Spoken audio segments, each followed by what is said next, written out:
एक होता सावकार, इस्टेट होती लाखावर. त्याला होती एक मुलगी, तिचं माझी सुशिला. गोरी होती, उंच होती, नाक किती सरळ.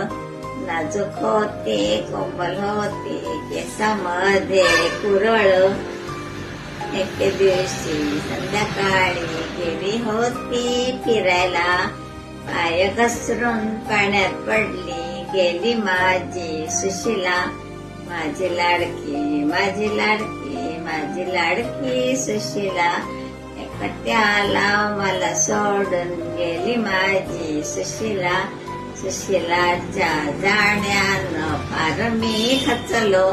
मग पाहिलं तिच्या बहिणीला, सुशिलाला विसरलो. So, are you married yet?